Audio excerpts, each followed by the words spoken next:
स्वामियुण जणमवीरम् अनंत वर्णादिदंसण सहावम् भोक्ष्यामि नियमसारम् केवली सुत केवली भणितम् नम कर अनंत उत्कृष्ट दर्शन ज्ञानमय जिन वीर को कहूँ नियम सार सुकेवली श्रुत केवली पर कथित को।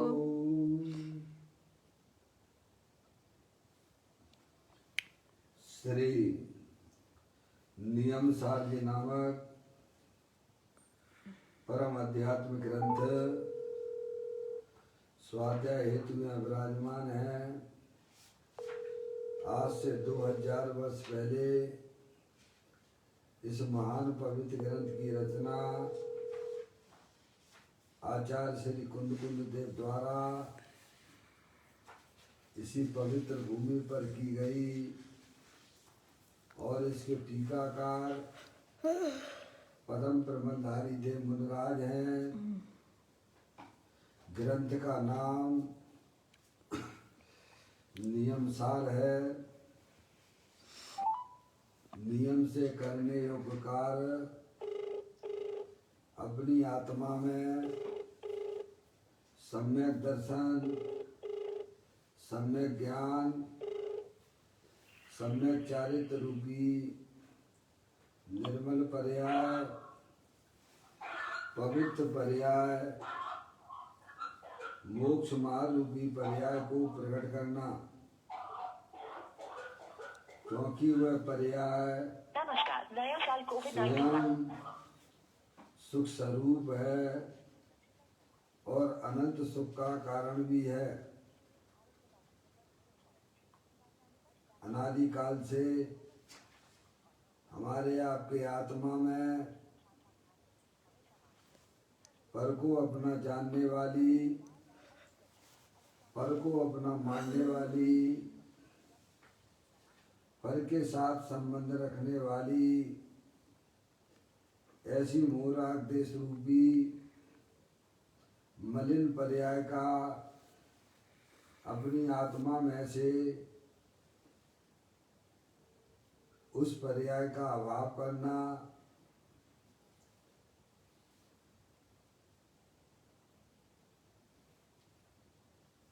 और सम्यक दर्शन ज्ञान चारित्र रूपी निर्मल पर्याय को प्रकट करना, ऐसे कार्य की प्राप्ति जिनवाणी माता के द्वारा अपने चैतन्य तत्व को पहचान कर शरीर रागादि ये सब कर्म कृत वस्तुएं हैं, इनका हमारे आत्मा के साथ में किसी भी प्रकार का कोई संबंध नहीं है। इस प्रकार सम्यक भेद ज्ञान पूर्वक शरीर रागादि का लक्ष्य छोड़ के अंतरोन्मुखी उपयोग के द्वारा अपने गायक प्रभु परमात्मा में अपनापन स्थापित करना और उसी को निज रूप से जानना, उसमें ही अपनी वर्तमान पर्याय को मग्न कराना, उसे ही हरियंत परमात्मा ने धर्म कहा है। उसकी चर्चा आचार्य भगवंतों ने, मुनिराजों ने एक एक गाथा, उसकी टीका और कलश के माध्यम से हमें अपने आत्मा के स्वरूप को यहाँ पर समझाया है। देखिएगा, यह परम आध्यात्मिक ग्रंथ श्री नियम सार जी ग्रंथ है, जिसमें आज 7वें अधिकार की चर्चा अपन प्रारंभ कर रहे हैं, जिसका नाम है परम आलोचना अधिकार। नियम सर गाथा 107 उसका पाठ करते हुए परम आलोचना को क्या स्वरूप है उसका अपन यहाँ समझेंगे। गाथा का पाठ। जो कर्म से नो कर्म से अर विभाव गुण पर्याय से भी रहित ध्यावे आत्मा आलोचना उस श्रवण की।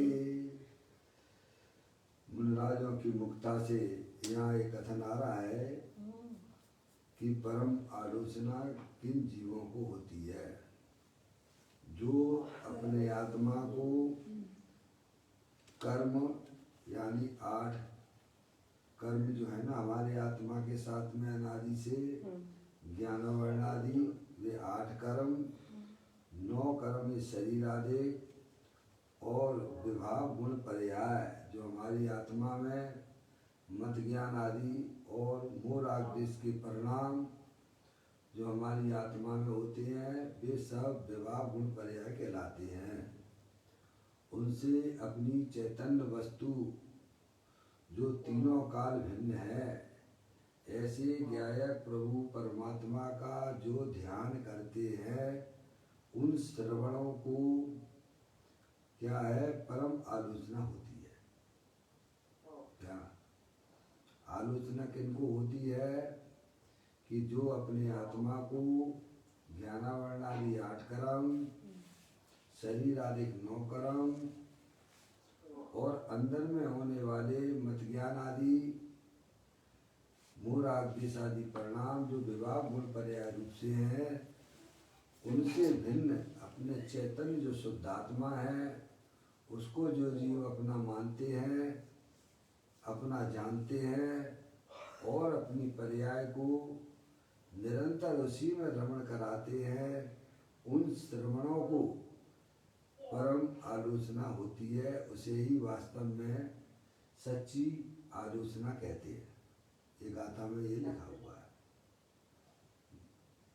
मौसी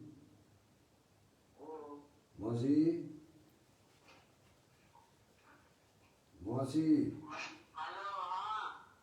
हाँ मम्मी बोल रही हैं।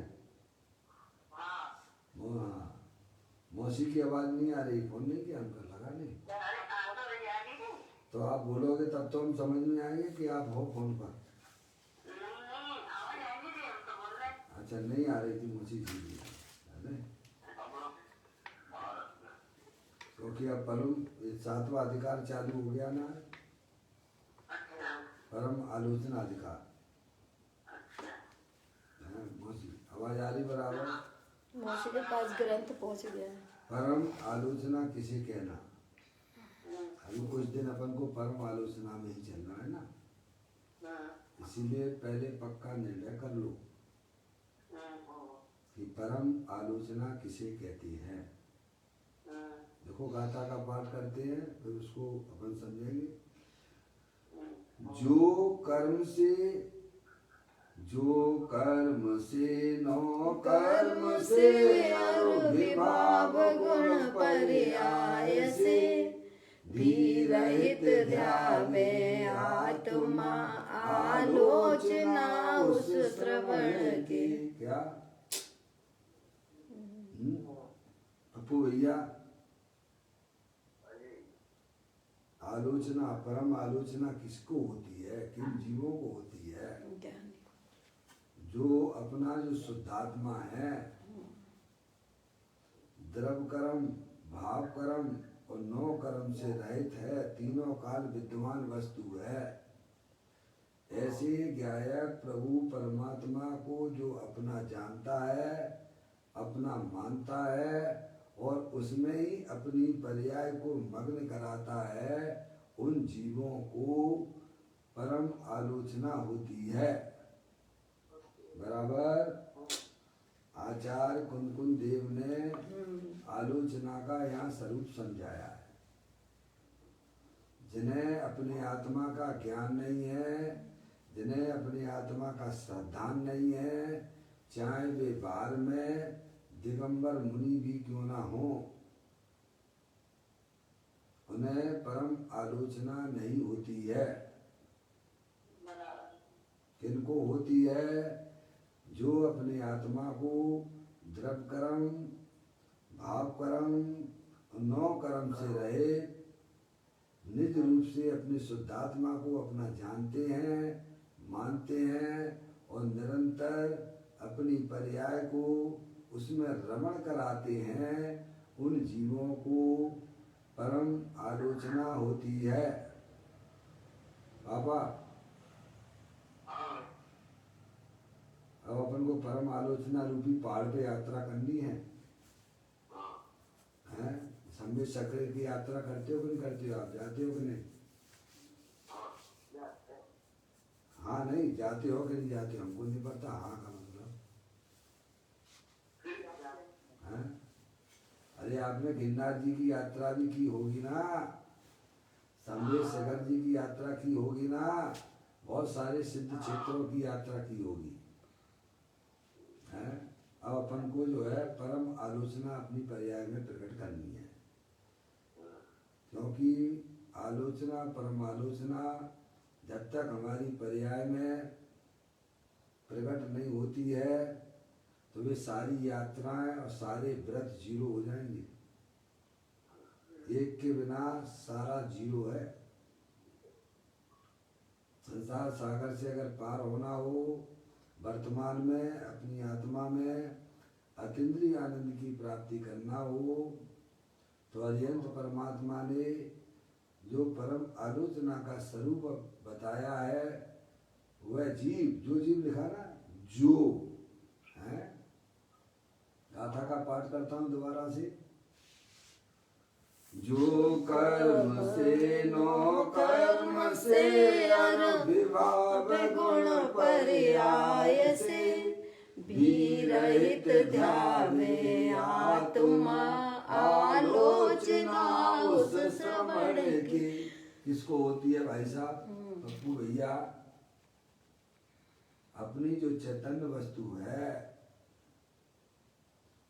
अनादि काल से 8 कर्मों के संयोग में है, शरीर आदि का संयोग उसे है। संसार अवस्था की बात, अपनी बात कर रहे हैं, सिद्ध परमात्मा की बात नहीं है।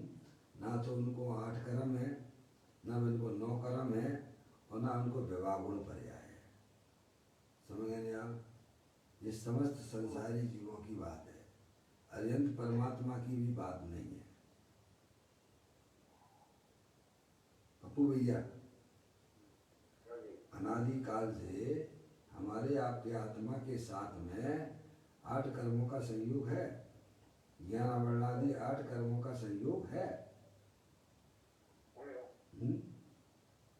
और शरीर तो आपको दिख ही रहा है ना, इसको 9 कर्म बोलते हैं। और उससे भिन्न जितने भी चेतन अचेतन पदार्थ है उनको क्या बोलते हो? 9 कर्म। अरे बोला करो भाई, तो अच्छा लगता है।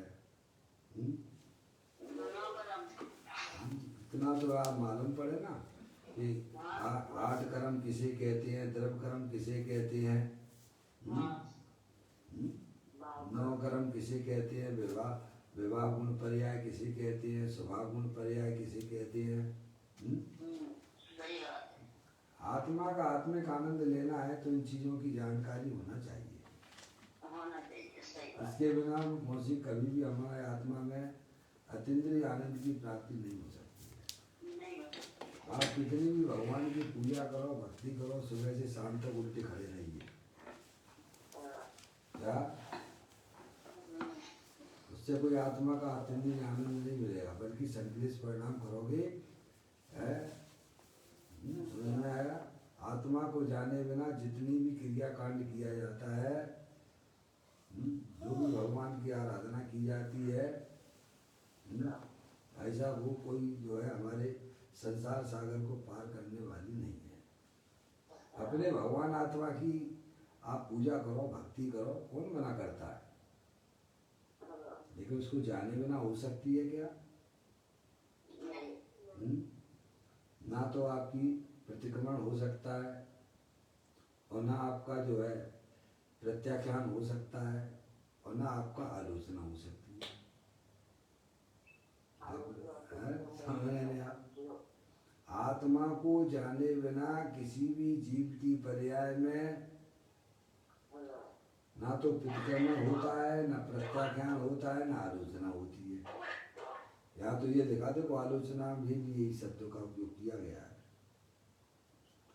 जो कर्म से नो कर्म से विभाव गुण पर्याय से भी रहित ध्यावे आत्मा आलोचना उस श्रवण की। तो इसका मतलब तो यही हो गया ना,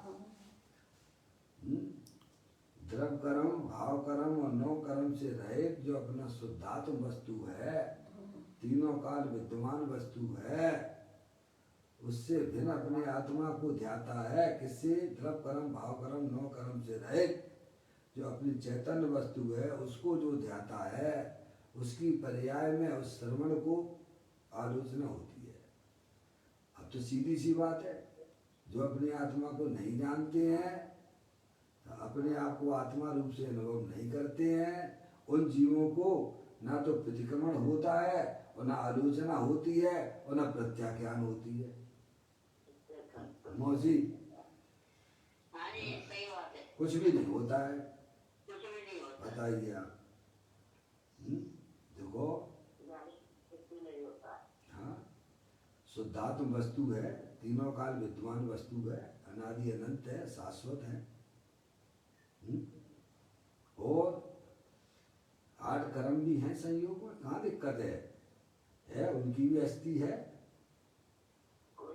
9 कर्म भी है, शरीर आदि है, उनकी भी अस्थि है। विभाग गुण पर्याय भी है, मत ज्ञान आदि पर्याय है, मोराग्निश के परिणाम है। लेकिन उन तीनों की हमारे ज्ञायक प्रभु परमात्मा में नास्ती है। ऐसे ज्ञायक प्रभु परमात्मा को जिनको ज्ञान और श्रद्धान हुआ है, वे जीवी अपने आत्मा का ध्यान करके भाई साहब परम आलोचना उनकी जीवन में हो गई है। मम्मी बोलो, है कि नहीं? 8 कर्म है कि नहीं है? जो 8 कर्मों को नहीं मानता है भाई साहब, वो चैनी नहीं है। यार, इसीलिए तो हमारे पर्याय में निरंतर संक्लेश परिणाम हुआ करता है। कर्मों की लीला को भी नहीं पहचानते आप। शिक्षित बनना पड़ेगा। 8 कर्मों का संयोग हमारी आत्मा के साथ में अनादि से है, और ये 9 कर्म शरीर भी अनादि से है, और आत्मा में होने वाले विभाव रूप परिणाम, मत ज्ञान आदि मोराग्निश के परिणाम, वे भी अनादि से हैं। पर वे जो है सब शांत हो जाते हैं त्रिकालिक ध्रुव भगवान आत्मा को जानने पर। अनादि से है, पर वे अनादि अनंत हमारे साथ में रहे, ऐसा कुछ भी नहीं है। क्या उनकी आदि है? समझ गए आप? लेकिन वे जो है अनादि शांत हो जाते हैं, शांत हो जाते हैं, और अपनी आत्मा में जो अतीन्द्रिय आनंद की प्राप्ति होती है उसकी शादी है, और अनंत काल तक हमारी आत्मा के साथ में रहेगी। समझ आप? विवाह गुण पर्याय की अनादि से तो है, आदि है, अनादि मतलब अनादि से है, पर वे अनंत काल तक हमारी आत्मा के साथ रहे, ऐसा उनका भी स्वरूप नहीं है। समझ गए आप? उन्हें ज्ञानी जी वेद ज्ञान के द्वारा शांत कर देते हैं। तो कहते हैं द्रव कर्म, भाव कर्म, 9 कर्म से रहित जो अपनी शुद्धात्म वस्तु है, उसको जो जीव ध्याता है, उसकी पर्याय में परम आलोचना होती है। पापा, ज्ञानावरण आदि 8 कर्म है कि नहीं हमारी आत्मा के साथ में? पापा को बोलने दो भाई। भगवान महावीर भगवान का निर्माण हो चुका है, मैंने तो सिद्ध पर्याय प्राप्त कर ली है, हम सम्यक दर्शन भी नहीं कर सकते क्या? पूछ रहा हूँ पापा, मैं तो हैं? कैसे कर सकते हैं? आत्म जागृति ही धर्म है क्या? अपने आत्मा में जागृति लाना कि मैं चित निसर भगवान आत्मा हूँ, मैं शरीर नहीं हूँ। ये रागादिक परिणतियां भी उत्पन्न विध्वंसी हैं, यह भी हमारे आत्मा का स्वरूप नहीं है। ऐसे अपने शुद्धात्म तत्व की स्वीकृति और उसका ज्ञान, वही वास्तव में सम्यक दर्शन सम्यक ज्ञान है।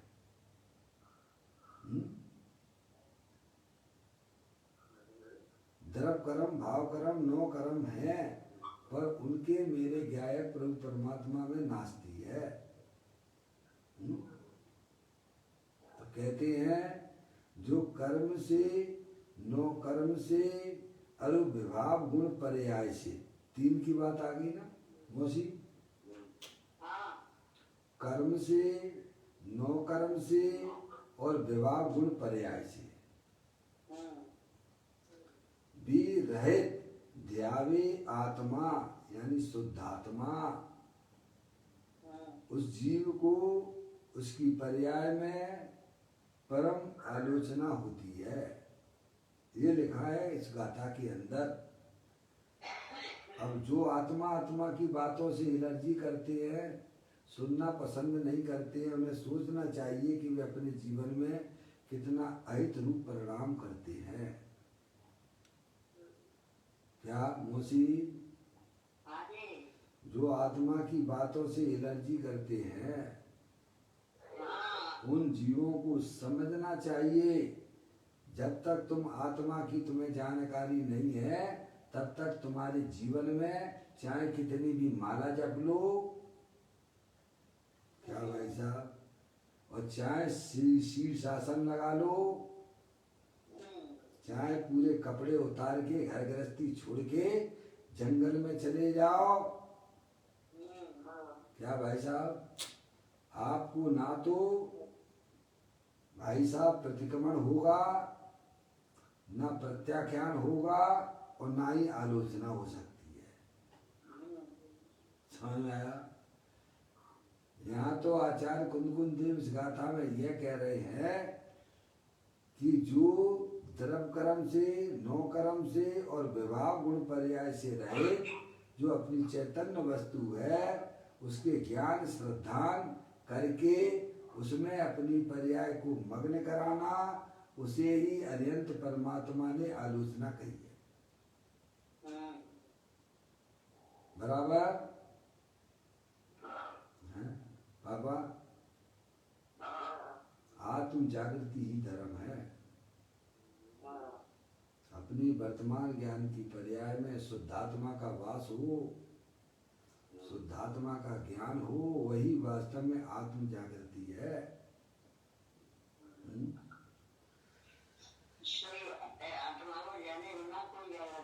बताओ मौसी, आचार्य 2000 वर्ष पहले आचार्य कुंदकुंद देव ने यह बात यहाँ लिखी है कि अपनी चैतन्य वस्तु जो द्रव कर्म भाव कर्म 9 कर्म से रहित है, उसमें अपनी पर्याय को जो मग्न कराता है, उसे परम आलोचना होती है। तो परम आलोचना जब ही तो होगी ना, जब आप शुद्धात्म वस्तु को जानोगे। बिना जाने बिना हो जाएगी क्या आपको? बताओ, संभव है क्या? नहीं संभव। यहाँ तो लिखा है कि नहीं है। संभव नहीं है। इसीलिए हमें द्रव कर्म के स्वरूप को भी जानना चाहिए भैया, जो अनादिकाल से हमारे आत्मा के साथ में है। शरीर का भी क्या वास्तविक स्वरूप है भैया, यह भी जानना चाहिए। ये क्या है? शरीर क्या है? 9 कर्म है। मलमूत्र का घड़ा रात दिन सड़ा उठा कर रखना। अब लिया पंच परमेष्टि तुम्हारा शरणा। मैं चेतन चिद्रूप चिदानंद रूप जगत दुख कूप मैं क्या करना। अब लिया सिद्ध परमेष्टि तुम्हारा शरणा। ये क्या है? 24 घंटा भाई साहब, चाहे कितनी बढ़िया से बढ़िया चीज डालो, ये तो मल की फैक्ट्री है। मल की फैक्ट्री है शरीर। कितनी सी बढ़िया बढ़िया चीज इसको खिलाओ, मल माल खिलाते हो मल निकलता है। समझ में आया भैया? जिसके पीछे 24 घंटा मरे जा रहे हो, इसका क्या स्वरूप है?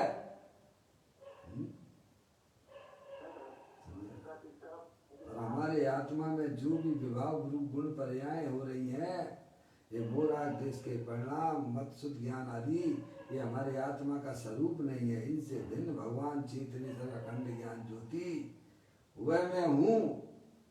ऐसे ज्ञान श्रद्धान के बिना वह आत्मा कैसे अपनी आत्मा का ध्यान लगाएगा? बताओ, ज्ञान के बिना ध्यान हो सकता है क्या? सारी दुनिया, बहुत से लोग में ध्यान से वे लगाते हैं। किसका ध्यान करोगे भाई साहब? तुम्हें आत्मा का ज्ञान है क्या? है? ज्ञान के बिना ध्यान नहीं हो सकता है, समझे आप?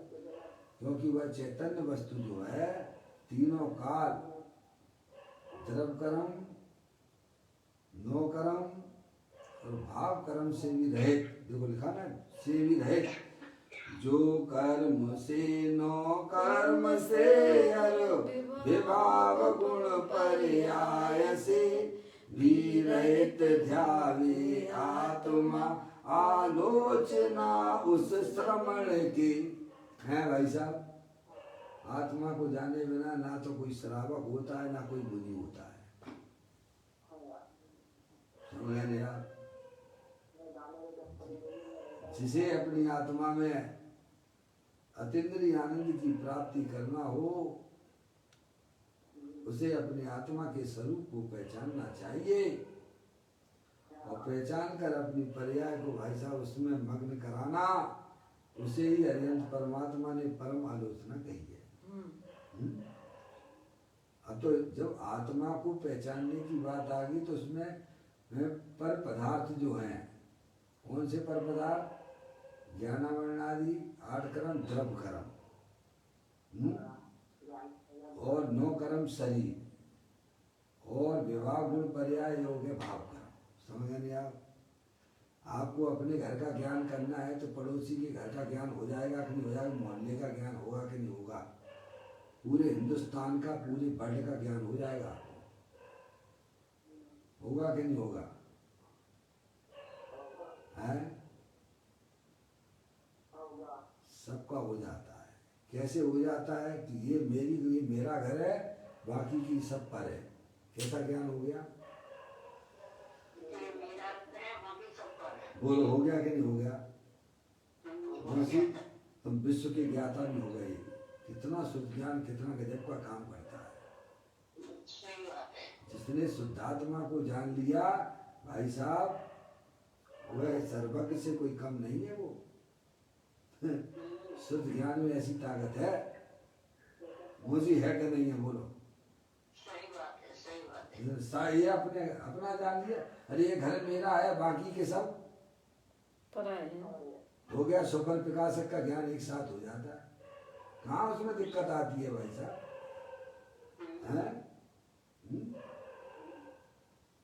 इसीलिए आचार्य भगवंत मूलराज और अरिहंत परमात्मा हमसे कहते हैं कि सबसे पहले अपने चेतनेश्वर रूपी घर को पहचानिएगा। क्या?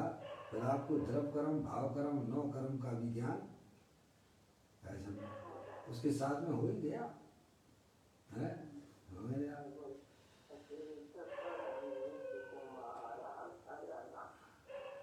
चलिए, ये अपन ने गाथा को मूल में पढ़ा, अब उसका अन्वयार्थ पढ़ता हूँ। फिर उसके बाद परम प्रबंध आई देव मूलराज भी आपके पास में हैं, वे भी आपको समझाएंगे आलोचना को। आलोचना किसे कहना? कहते हैं नो कर्म और कर्म से रहित तथा विभाव गुण पर्यायों से वितरिक्त यानी भिन्न आत्मा को जो ध्याता है उस श्रवण को आलोचना है। समझ गया? उस श्रवण को आलोचना होती है। अब टीकाकार पदम प्रबंधारी देव इसकी टीका करते इसी गाथा की। यहाँ निश्चय आलोचना के स्वरूप का कथन है। क्या कहा? निश्चय आलोचना, वास्तविक आलोचना कैसे होती है उसका स्वरूप यहाँ आचार्य कुंकुम देव ने यहाँ बताया है। तो कहते हैं औदारिक, वैकरी, आरग, तेजस और कालमान शरीर वे 9 कर्म है। 9 कर्म कौन कौन से आ गए भैया? औदारिक शरीर, ये कौन सा शरीर है आपके पास संयोग में अभी? ये 5 शरीरों में कौन सा शरीर है? 5 शरीर की चर्चा करी उन्होंने 9 कर्म में लिया। औदारिक, वैकरी, आरग, तेजस और कार्बन शरीर वे 9 कर्म हैं। तो आपके आत्मा के साथ में अभी कितने कर्मों का संयोग है? इन शरीर कितने शरीर हैं आपके पास में? पापा, आप केवल पापा से पूछ रहा हूँ। पापा अभी जिनसे पूछे वो ही बताएंगे तो ज्यादा अच्छा रहेगा। फिर आपसे भी पूछेंगे। 5 शरीर के यहाँ नाम बताए हैं। दोबारा पढ़ूं? पुस्तक है आपके पास में? नहीं है? खोली नहीं तो क्या करे? सबके पल्ले लाल, लाल बिना कोई नहीं। कांट खोल देखी नहीं ताते भयो कंगाल है पापा। जिनके पास नहीं है वे नहीं खोल पा रहे। इनकी इच्छा तो है कभी देखे हम भी पढ़े क्या लिखा है। मौसी के पास नहीं थी, मौसी ने मंगा ली। मौसी आपने मंगा ली? मेरे भाई मौसी। हाँ भाई, तो हम कह रहे हैं मौसी के पास जिन खोजा तिन पाइया गहरे पानी पे, मुफ्त में मिल जाती उसकी कोई कीमत नहीं करता। पापा हमने आपको वहाँ पहुँचा दी है। मैं तो आपके पुरुषार्थ की बात कर रहा हूँ। जिन खोजा तिन पाइया, आपने कहा समय उसको के बिना चैन नहीं लिया तो आपको प्राप्त हो गई। पापा हमने आपके पास पहुँचा दिया, आप सामने खोलते ही नहीं हो। मम्मी पुस्तक है सामने? हाँ तो अभी क्या बात है? अभी मना किया है। हाँ तो नहीं, अभी पढ़ो ना, सामने हम पढ़ रहे हैं। मना है क्या? मना कर दी किसी ने? अरे भगवान है,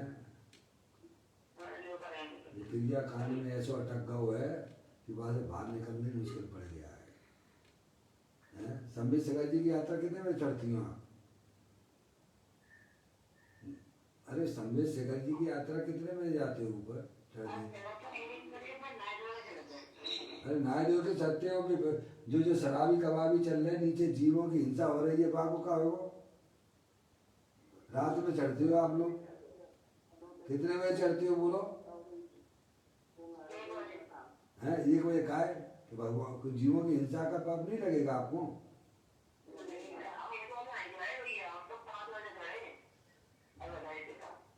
अबे गए तो थोड़ी, अब समझदारी होगी इसलिए आप अभी चले नहीं। वैसे कितने बजे करते थे? तो सोचिए आप। अरे ऐसा कुछ भी नहीं है भाई, गुरुदेव श्री की परंपरा तो यही है। अब है भाई, तो आपको लगता है कुछ अशुद्धता है तो कपड़े अपने चेंज कर लो भैया, और क्या कहूँ मैं। जन्नत सामने होता तो जागृति आती, नहीं तो पापा बीच बीच में अपन जो 6वें 7वें स्थान में चले जाते हैं। पप्पू भैया आपके पास भी है? नहीं है अब। अरे है पप्पू भाई के पास। अरे उनने ही तो दे दी है मौसी को। कौन? अच्छा, वारे वाह पप्पू एक भैया। से एक कलाकार लोग हैं। पप्पू भैया, अगर हम आपकी बात को आपके पास में रख दें तो कैसा लगेगा आपको? वो बात मुझे आज भी आपकी बात मेरे को अंदर में चैट गई। पप्पू भैया ने मौसी एक बार हमें 2 पुस्तकें दी थी जब मैं इस धर्म के मार्ग में नहीं लगा था। मैं उस समय जो है साउथ की यात्रा पे 1 महीना के लिए गया था, तब मैं ABCD भी नहीं जानता था। तो इन्होंने मेरे को 2 पुस्तकें दी। पप्पू भैया, एक तो मैं कौन हूँ और दूसरी चैतन्य चमत्कार होगी। चेतन चमत्कार। समय आया 2 पुस्तकें इन्होंने दी। तो मैं कौन हूँ, मेरे साथ में और भी उज्जैन के थे लोग, वे दीदी थी। तो मैं उसको पढ़ता हुआ ट्रेन में गया और मैंने पूरी पढ़ ली। और फिर जो है तो वो दीदी बोली, कहने भैया क्या पढ़ रहे हो आप? मैंने की मैं पुस्तक पढ़ रहा हूँ धर्म की है। तो उन्होंने मेरे को दोगे पढ़ने को? लीजिए आप। उन्होंने पढ़ी तो बोले कि ये पुस्तक को फिर मैं ले जाऊँ अपने साथ में। हमने ले जाओ। पप्पू भैया ने मेरे से पूछी, क्यों वो पुस्तक पढ़ी थी? हमने यहाँ पढ़ी थी। तो वो कहाँ है? हमने कि वो तो हमने हमारी दीदी को दे दी है। तो पप्पू भैया मन ही मन में समझ गए कि इनको इस पुस्तक की कीमत कितनी है। अगर ये बात हम पप्पू भैया से कहें तो चलेगा कि नहीं चलेगा? हैं?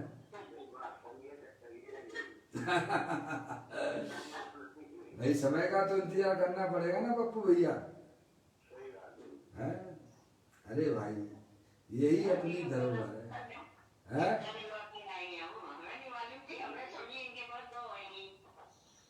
अरे भाई यही तो चल रहा है। दूसरे अभी दो का एक ही तो है मौसी। अब इतना भी अगर अपने आप पास में थोड़ा है। पप्पू भैया क्या कह रहे?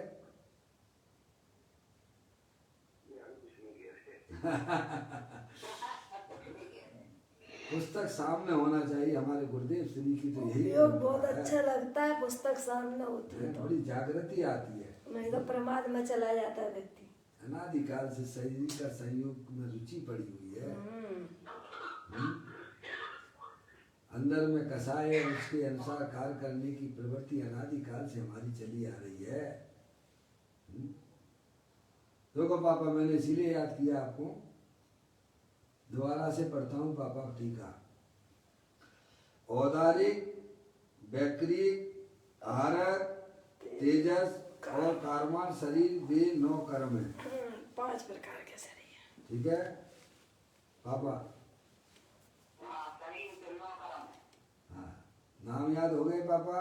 अभी एकदम कैसे हो जाएंगे? तो एक 2000 का नोट, एक 500 का नोट और एक जो है 200 का नोट, 100 और एक 100 का नोट, एक और एक 50 का नोट है।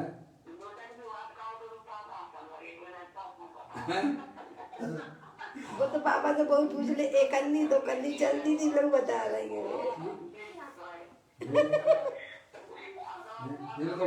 इनको आप अच्छी तरह पहचानते हो कि नहीं पहचानते हो?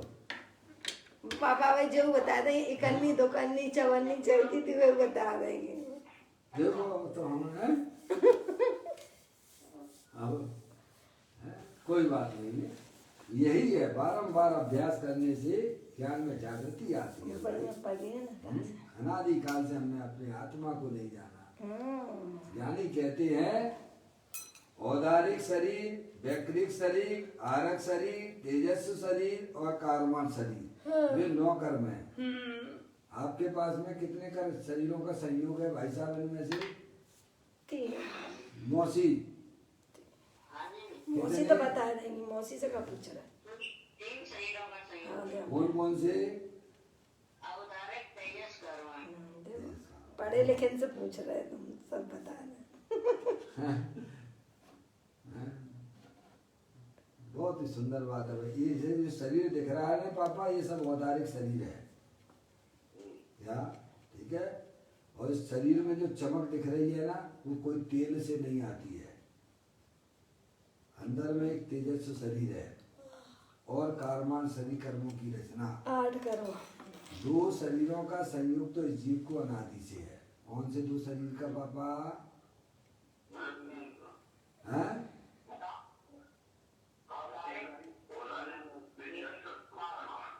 ये 3 ये 2 का हमने 2 बताया था, 3 का संयोग बता दिया अनादि से। तेजस कारवां का संयोग है अनादि। ऐसी जागृति रखना पड़ेगी। विग्रह गति में भी रहता है ये तो। बाबा 2 शरीरों का संयोग तो इसने कभी छोड़ा नहीं है, तेजस शरीर और कारवां शरीर का है। त्रियंश हमारे कॉपी को जो तेजस पर्याय में नाम मिलते हैं। बस ये जैसे त्रियंश गति है, मनुष्य पर्याय है, ये सब जो है औदारिक शरीर है। ठीक है। और वैकृतिक शरीर जो है वो कैसा में? नरक गति में और देव गति में। नारकी जीवों को और देव पर्याय में ये वैकृतिक शरीर वैकृतिक शरीर होते हैं। वहाँ औदारिक शरीर का कोई काम नहीं। और तेजस कारवां हमेशा रहती है। और आरक शरीर मुद्रा जो भावलिंगी संत होते हैं, उनको जब उनके जब जो है तत्व में कुछ थोड़ी से कोई भी शंका होती है तत्व के बारे में, उसके समाधान के लिए वो है की बाजू से किसी मुनराज को आरक शरीर भी होता है। समझ में आया? चलिए अपनी बात अपन प्रारंभ करते हैं। परम परमंदाई देव मुनराज। अजय भाई, मैं आपसे पूछ नहीं सकता हूँ क्योंकि आपके इस मोबाइल में आवाज़ नहीं आती है। जो भी अजय भाई के साथ में जुड़े हुए हैं, तो अब क्या करूँ, मोबाइल ही हमारे पास ऐसा है। चेंज करूँगा, कोशिश करूँगा। औदारिक, वैकृतिक, आरक, तेजस और कारवां शरीर वे 9 कर्म हैं। ये हो गए आपके 9 कर्म हैं। क्योंकि आलोचना जिन जीवों को करना है उनको इनका स्वरूप भी जानना चाहिए। समझ में आया? क्योंकि उनसे भिन्न अपना भगवान आत्मा है ना। और ये जो 9 कर्म है वे जड़ है। क्या है वे? 9 कर्म। ये 9 कर्म जो शरीर 5 बताए हैं, वे सब क्या है? जड़ है। कहते हैं औदारिक, वैकृतिक, आरक, तेजस और कारवां शरीर वे 9 कर्म है। एक बात, ज्ञानावर्णी, दर्शनावर्णी, अंतराय, मोहिनी, वेदनी, आयु, नाम और गोत्र नाम के द्रव कर्म है। ये 8 कौन से हो गए? द्रव कर्म। पापा इनके नाम तो आप शायद बता पाओगे।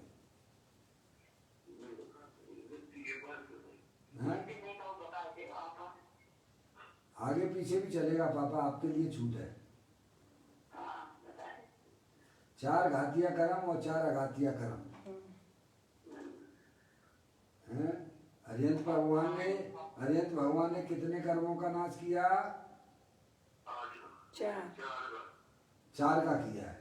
घातिया के अघातिया? घातिया का। बहुत सुंदर बात। कौन से 4 कर्म घातिया हैं?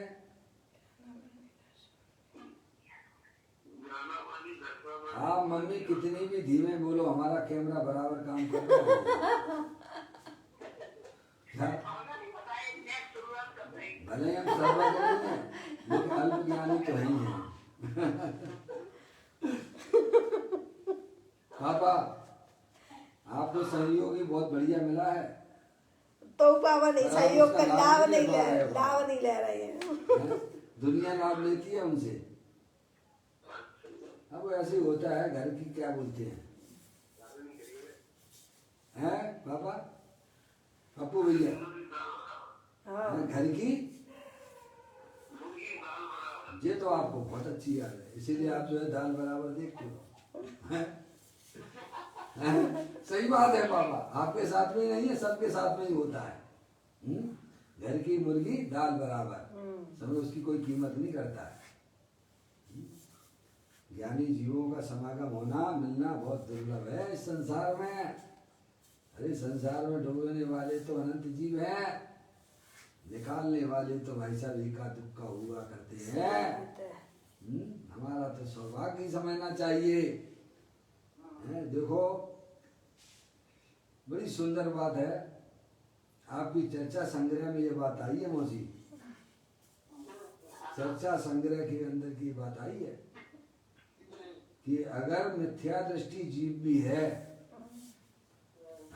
और शास्त्र का अध्ययन करता है, कुछ जानता नहीं है शास्त्र का अध्ययन करता है, शास्त्र स्वाध्याय करता है, लेकिन अभी उसकी पर्याय में समय दर्शन की प्राप्ति नहीं हुई है, कितने दिए थे उसमें?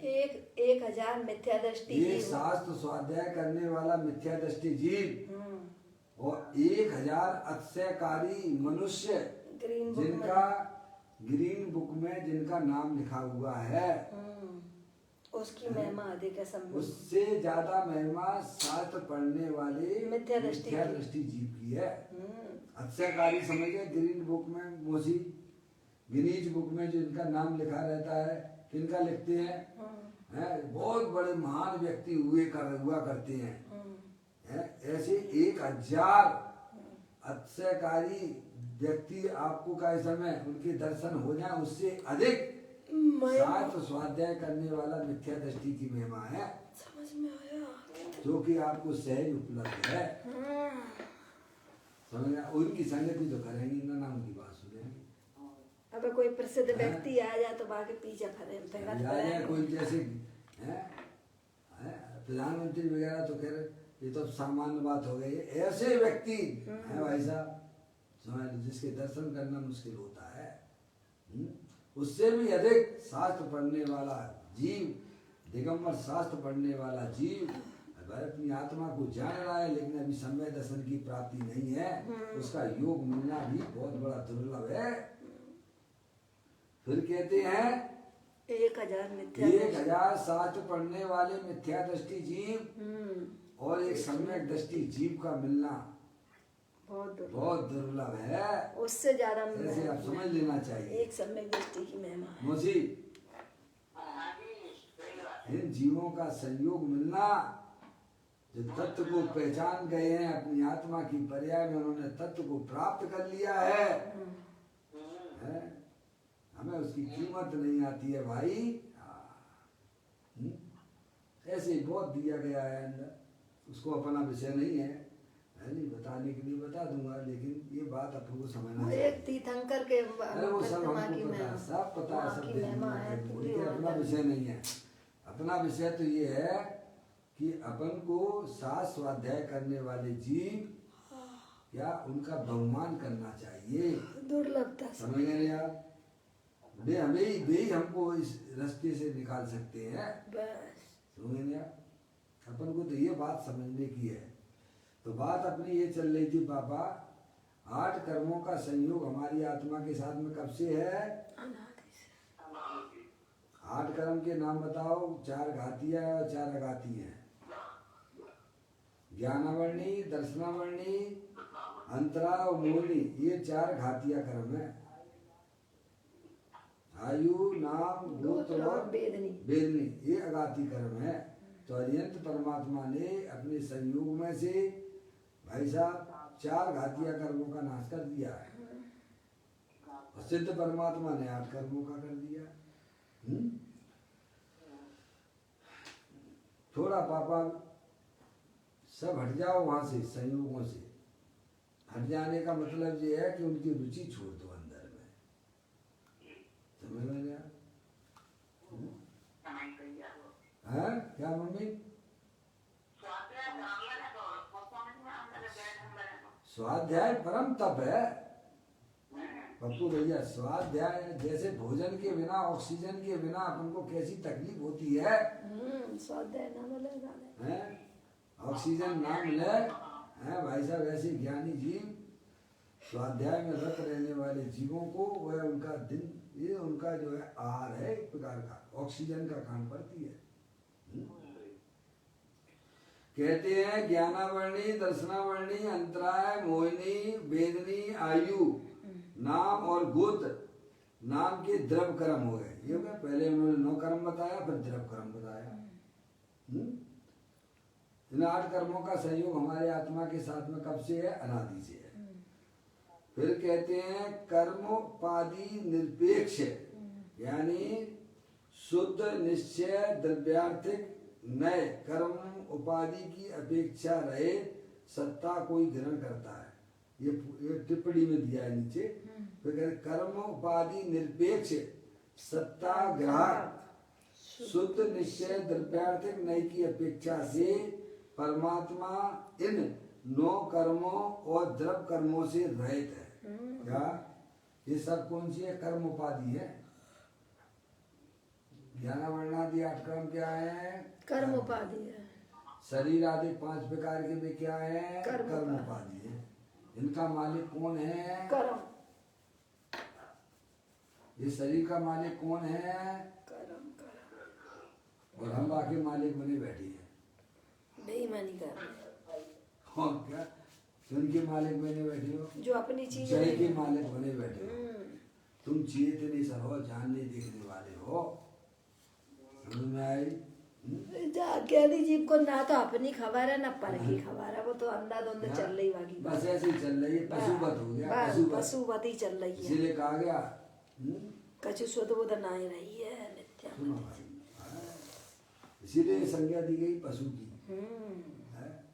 धर्म करत निर्माण सब, धर्म करत निर्माण धर्म पंथ साधे बिना नर त्रियंच समान।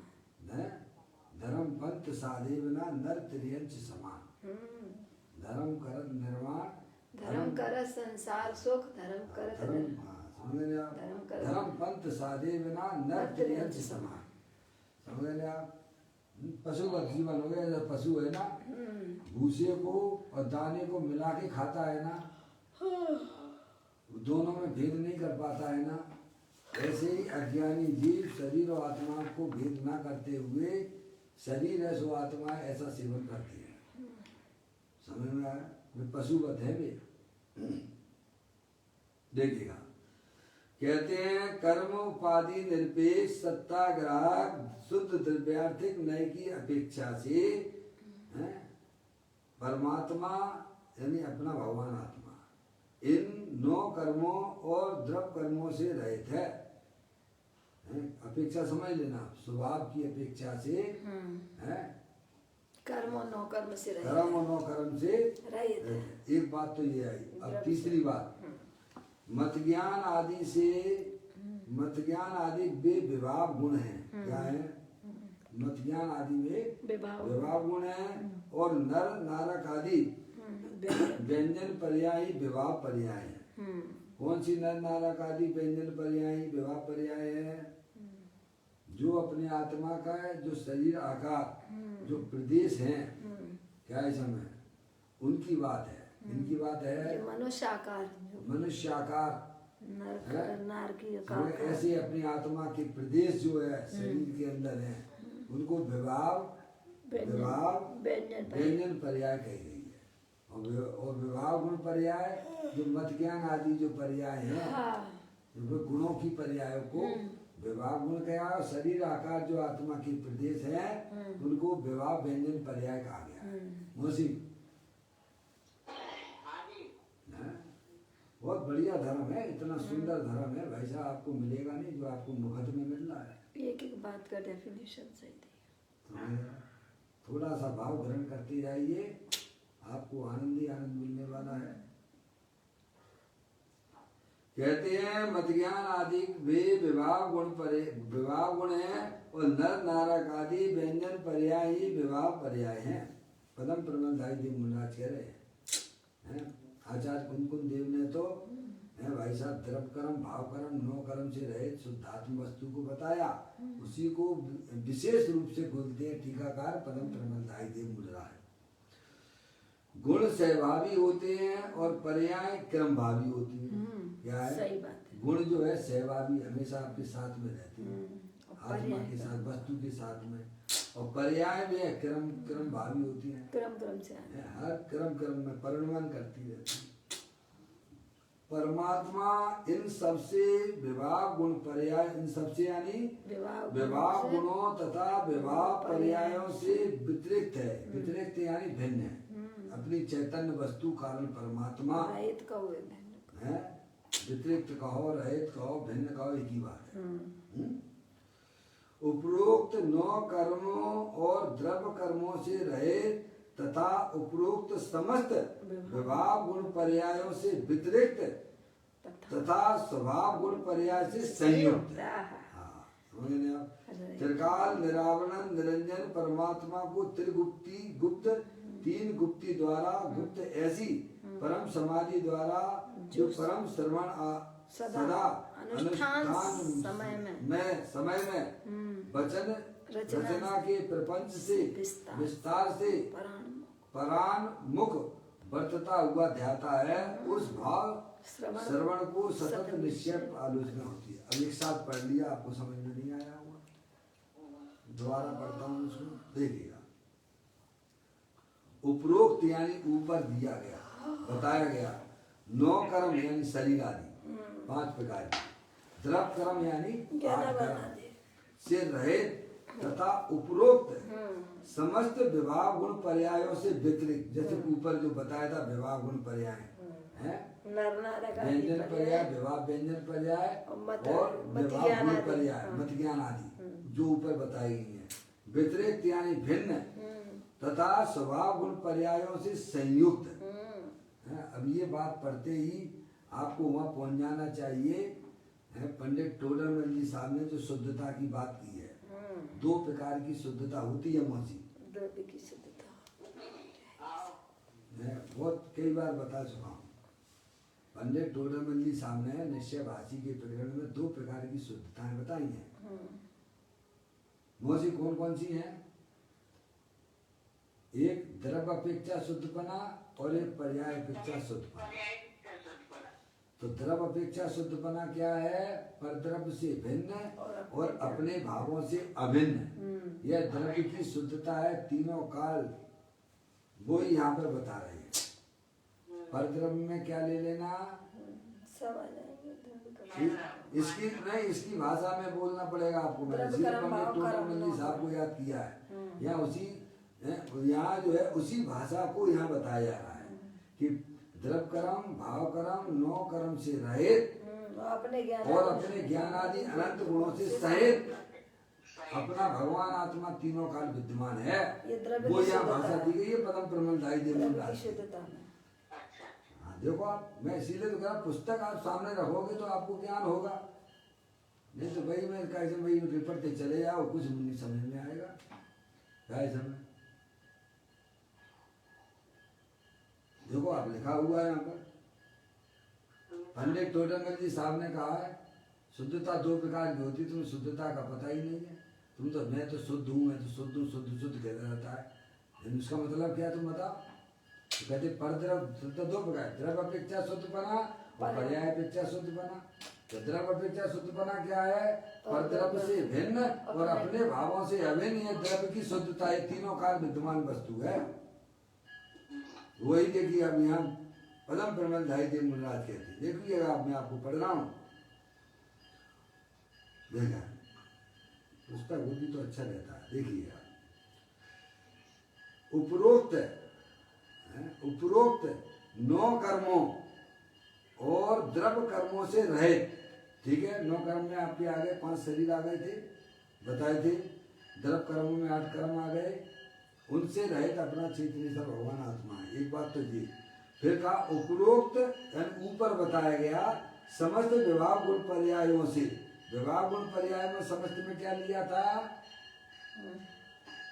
वही नहीं थी मति ज्ञान, मत ज्ञान आदि विभाग गुण पर्याय हैं, और जो है ज्ञान वो विभाग गुण पर्याय, दोनों उसमें आ जाते हैं। विभाग आपके विभाग गुण पर्यायों से व्यतिरिक्त जो ऊपर बताया, उनसे भिन्न तथा स्वभाव गुण पर्यायों से संयुक्त।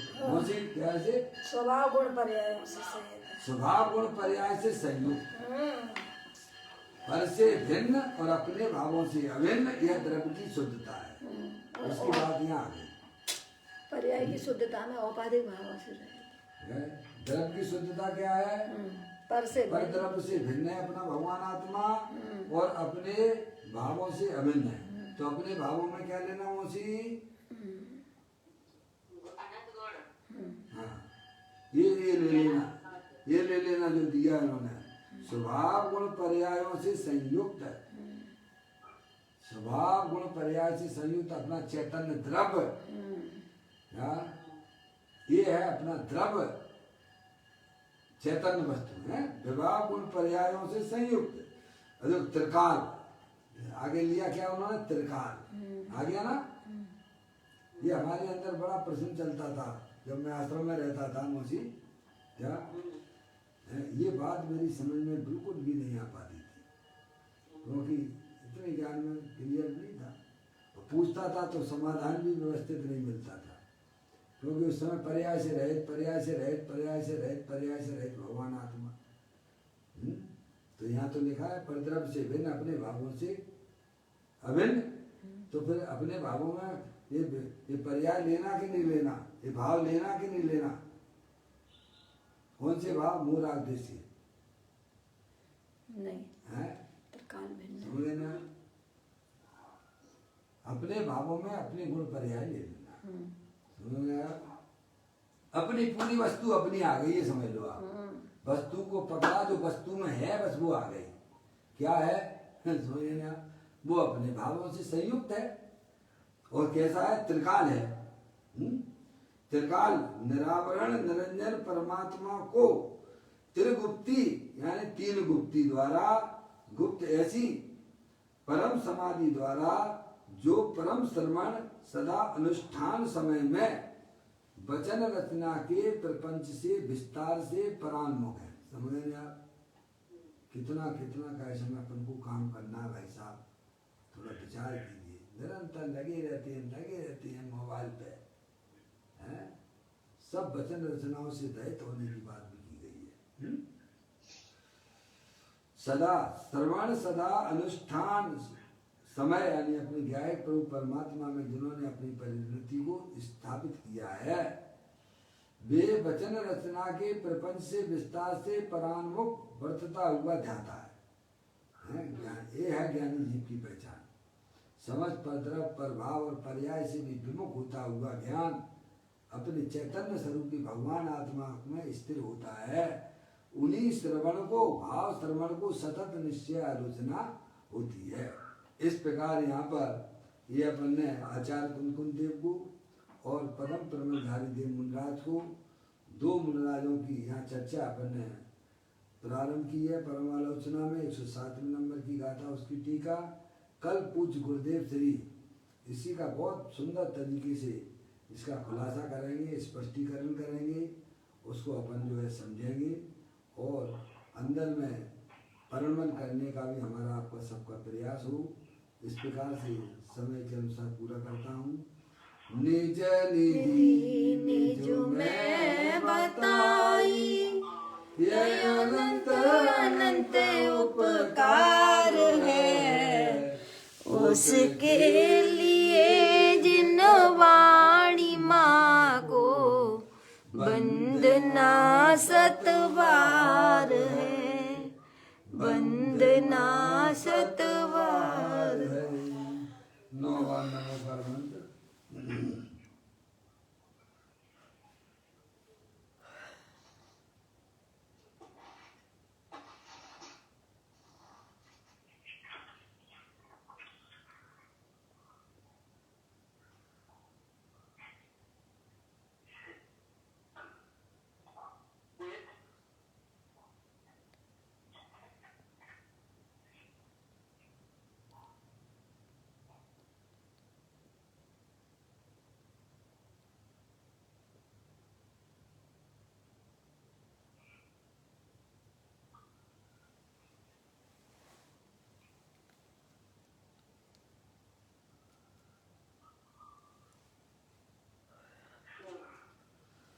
बोलो द्वादशांग जन्माली माता की जय।